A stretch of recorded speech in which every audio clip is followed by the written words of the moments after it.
So in not too many days, it'll be Visakha Puja Day, Buddha's birth, of his awakening, and of his passing into Final Nibbana.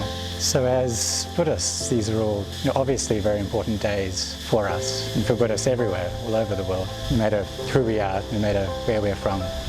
And so it's the birth of the founder of this religion and his awakening in Bodh Gaya, his freedom from suffering that he found, solving all the problems that he had encountered for a very long time, managing to solve all the suffering that was there in his heart.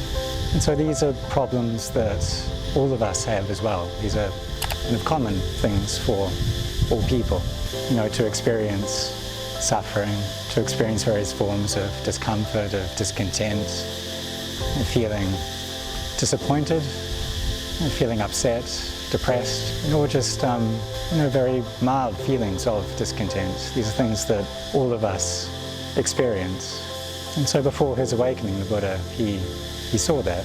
He saw that these are real things that we have within us. This suffering, this pain.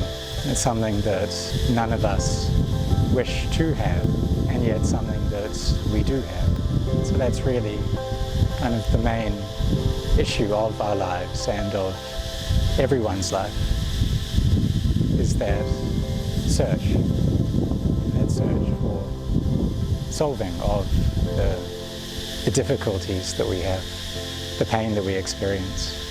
So many of us, we all go about trying to fix that in different ways. Different people use different methods trying to go about that. But before the Buddha, before his awakening, no one really succeeded. And many people tried the standard ways of getting money, of finding a family, getting friends, trying to get power, trying to get reputation, trying to get different forms of pleasure from having nice sights, experiencing nice sounds, but they don't really work, do they? Because all of them have to end. None of them go on. And so the Buddha, he could see that. When he left the palace as a prince, having lived a very comfortable life, but going and seeing the truth, seeing someone who was sick, someone old, and then someone who had died. And so that really brought home to him the state of our lives, that no matter how much pleasure we get from the things that we find in the world, that all of those things one day have to come to an end. And so we try to find a happiness which doesn't come to an end, a happiness which lasts, which can go on, happiness which doesn't get old, a happiness that doesn't grow sick, a happiness that doesn't die. And so that was what inspired him to leave the palace, because he could see not only himself was in that situation, but all beings. It wasn't a selfish journey, a selfish search for happiness, but it was one to find happiness for everyone, and so that he could teach that path, he could bring that path to others. And so having lived a very comfortable and pleasant life, the life of a prince, he decided to give that up, to leave all of that and go into the forest, having experienced such comfort, and then going off and not knowing where his next meal was going to come from, not knowing where he was going to sleep, all the dangerous animals in the forest, experienced such hardship that he went through. But he was willing to do that through the compassion that he had. Went to study with the greatest teachers of the time, but they still couldn't teach him the way to complete happiness, to the complete relief of suffering. So then he went to try to use brute force to remove the defilements, to remove suffering. But that didn't work either. They tried to harm his body. They tried to kind of beat the defilements through torturing his body. And so after all of that, trying so hard and going through so much difficulty, to the point where he couldn't have done it anymore. But he realized that if he went through even harder austerities than that, if he tried to push it a bit further, then he would have died. And so he was kind of wise enough to be able to give those up, and then tried finding peace in his mind, sitting in meditation, watching his breath, and then looking into himself, into the nature of suffering within himself and how that arises within himself. And then through the great wisdom that he had, he was able to find the cause of that suffering and find out how to remove the cause of that suffering. And so it was that wisdom that allowed him to gain awakening. And then Bodhgaya under the Bodhi tree on this day of Visakha. And that's really kind of a momentous occasion for all of us, not just for himself. After that, he enjoyed the bliss of liberation for 49 days, didn't eat anything because he was just full of the happiness of his awakening. And, but it wasn't just kind of him who experienced that joy, but it's really all of us, because through that awakening that we have been able to gain hope that that's possible for us as well.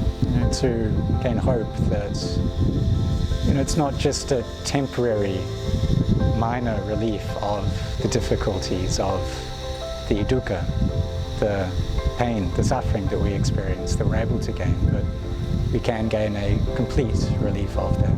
And that's really very fortunate thing for all of us to have that. As many beings as possible could realize that same happiness, realize that same peace that he experienced, that he wanted for as many beings as possible to be able to gain that for themselves. So despite all the difficulties that he knew he would be experiencing, going and teaching, how much kind of hardship that would bring upon him, having huge numbers of disciples, having people who would get jealous and angry with him. He probably even knew that there'd be people who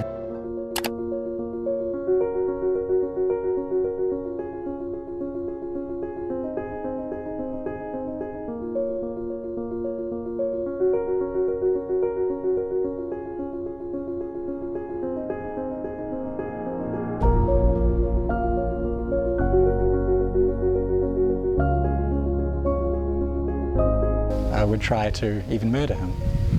But still he went to teach and walked many, many thousands of kilometers through his life. They could gain the same happiness, the same peace, the kind of bliss of Nibbana, the peace of freedom. He was very successful in that, taught many, many people to that level. And then those teachings were remembered, passed on through generations, and they've reached us to this day. So it's not only kind of the teachings that have reached us, it's not just the words, but it's also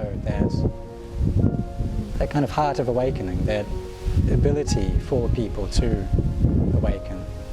That's still with us now.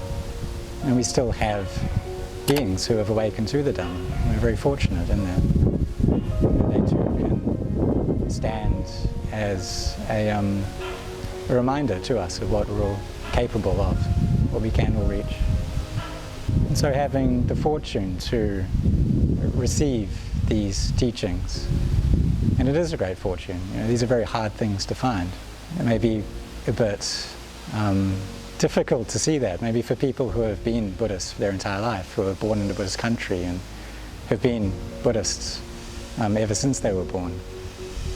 But for those of us not in that situation, we can kind of appreciate how hard it can be to come across these teachings. But whatever the case, that these are things that can give us great benefit if we put them into practice, if we use them well. Because the Buddha saw that we all have great potential within us. We all have the capacity to change, and that's why he taught. If we weren't able to change, if we weren't able to kind of to grow, to develop, to use these teachings, then it would be pointless to teach us, and so he wouldn't have done so. But through his wisdom, you could see that we can use these teachings, we can grow through them, we can benefit from them. And so having the great fortune to receive them, now. Let's be wise to use them, to put them into practice. And wherever we are, to try to kind of go a little bit further, to use it a little bit more. Because nothing's wasted. In terms of Dhamma, like nothing gets put to waste. Every bit of effort, every ounce of strength that we use, every bit of intention, every step that we take through the Dhamma, that all gives us great benefit to us, great benefit to others as well. And for those who have done that to some degree, have used that and have put the Dhamma into their lives, they'll know that well. The being generous, practicing generosity, just how that makes us feel good. We feel like we're good people, we help out, we bring benefit to this world, bring benefit to others, we experience the peace, the happiness within ourselves from that. And then maintaining actions, our words, our speech, which are kind, which are beneficial, those which don't harm others. The peace that brings to ourselves, the peace that brings to all the people around us. Just the happiness that brings to our lives. And it's really, it's difficult to find happiness without that. If we act in ways that are selfish, act in ways that are harmful, then it's hard to find any decent sense of peace or of contentment. But if we try to use those teachings and put them into practice, then we see for ourselves the benefits that come up. We see that within ourselves. And so it's something that I think many Westerners are attracted to, many people from overseas, because it's not just a belief system, but it's something that we can test out, something that we can see. It does require a little bit of belief at the beginning, belief to try it out, but once we've tried it out, then we see for ourselves that it really does work. That gives us energy to carry on, to do a bit more. And then the peace that we can reach from doing chanting, from meditating. It's a really good practice too, bringing our minds to peace, to calm. It's something all of us are able to do. You don't have to be in a monastery, you don't have to be a monk or a nun to do it. It's something that everyone's capable of doing. And something that's just really spreading around the world. The Buddha's teachings on mindfulness, that these are spreading all over the place now.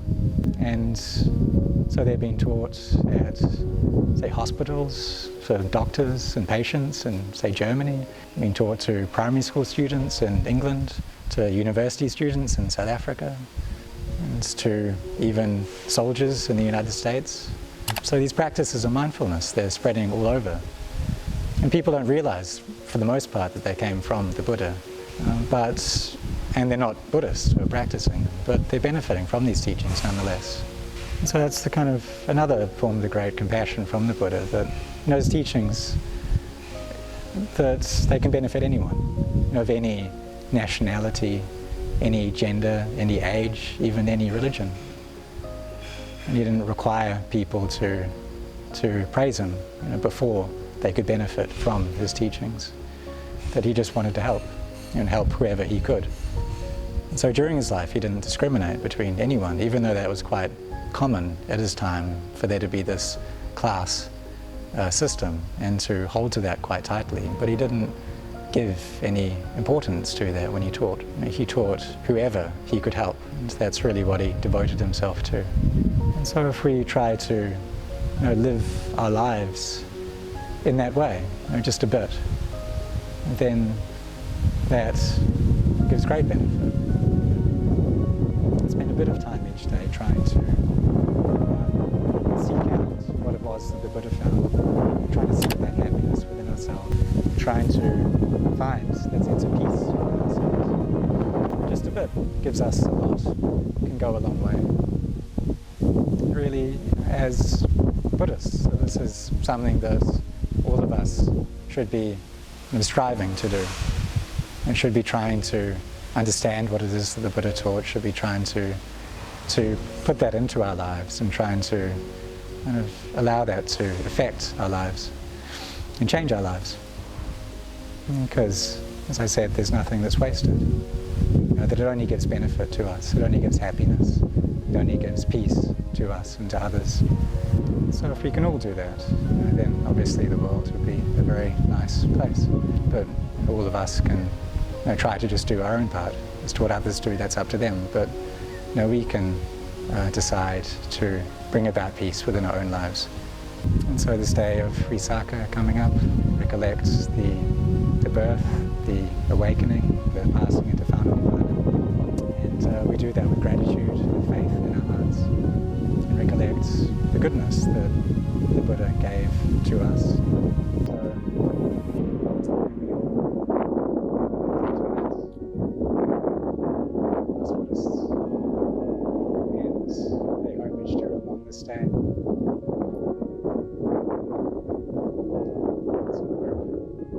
So this talk has been a benefit, which may